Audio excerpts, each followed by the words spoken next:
Alright folks, welcome to part 1 of Let's Play Syberia. So let's get this game started.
Okay, so not a huge amount of introduction to start with, but apparently we've just arrived in town given that suitcase. I really don't have the strength to take this suitcase any further. I wonder who can help me. Oh, that must be a heavy suitcase then.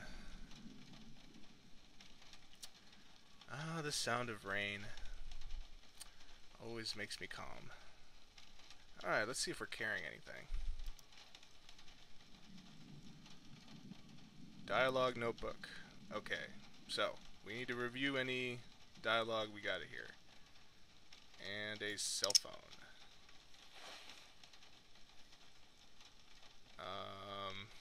Do I know to call anyone? Office. Mom. Olivia. Hey, look, it's Liv. Hey, maybe she can give us some, hacking advice. Dan. Okay, that's all. Well, I guess we could try them.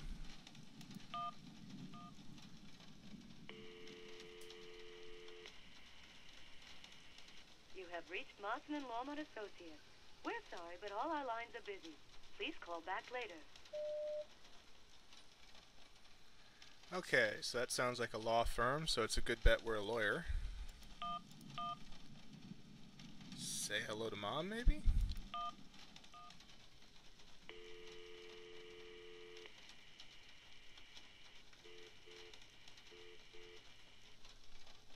Oh, line's busy.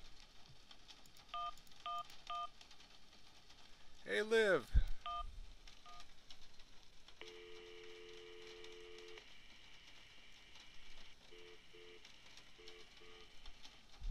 Nope.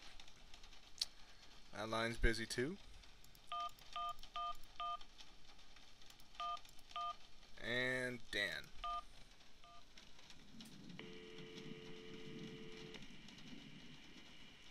Dan Foster isn't around to take your call right now, so please leave your message after the tone. After these messages, we'll be right back. Boy, he must work in marketing or something. Alright. So, not too much luck with the phone. Looks like we can take some pamphlets.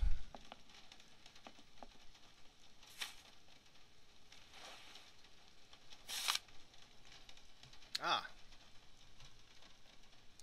Let's see. Okay. I guess since this is being featured pretty prominently, I guess I'll go ahead and read it, because I don't think she's going to say it. So, welcome to Valadilene, the world capital of mechanical toys. Let yourself be transported by the magnificent landscape surrounding Valadilene, a small charming town tucked away in the Alps, and by Vorarlberg Manufacturing, whose exceptional savoir-faire in the specialized world of luxury mechanical toys and automatons is at the root of Valadilene's reputation around the world. For 800 years, the Vorarlberg family has passed its knowledge from generation to generation, perfecting the art of that particular branch of clockmaking that breathes life into the complex network of cogs and spindles that make up automatons. Its creative wonders once defied belief and drew the admiration of young and old alike. People would come from across Europe for a chance to vie for the right to own one of these fantastic toys. Unequaled savoir-faire. At the heart of a mechanical automaton is its motor. A series of spindles are set in motion to music via a set of cogs. Attached to the spindles are cams that are shaped in the image of the music. In turn, they command a series of rods which control the gestures of the toy at their tips. Yeah, that sounds pretty cool. Music controls automatons. Automaton construction takes place in 3 stages: modeling, mechanics, and casting. The process requires the participation of 20 different specialized trades. In its heyday, the Vorarlberg factory employed over 100 craftsmen, mechanics, watchmakers, sculptors, tailors, and dressmakers, working in separate workshops. Vorarlberg automatons all have 2 distinguishing features in common: their high precision mechanisms and the characteristic Vorarlberg wind-up key, which I'm assuming is this. Devising and assembling each model is a meticulous process. Standard toys are constructed from local wood, while the most sophisticated ones use the more precious resources, such as ebony imported from Madagascar. Despite competition from Asia, the Vorarlbergs never gave in to the temptation to produce electrical robots, and chose to continue their exploration of the mysteries of perpetual mechanical motion. The Vorarlbergs have come a long way from their simple, jointed puppets of yesteryear. Today their creations are so lifelike, one has the impression that they can think for themselves. The first signs of puppet manufacture in Valadilene go back to the 13th century. While there was maybe no definite puppet industry at the time, Hermann Vorarlberg's renown was recognized even in the court of the emperor. And I'm not sure if that's... I think that's Latin. Yeah. It's either Latin or French. Just shows, you know, my knowledge of languages right there. It was not until the 17th century that Charles Vorarlberg founded the Vorarlberg Mechanical Toy and Puppet Factory, and industrial activity in the valley really took off. The reputation of Valadilene for its famous toys then just kept growing and growing.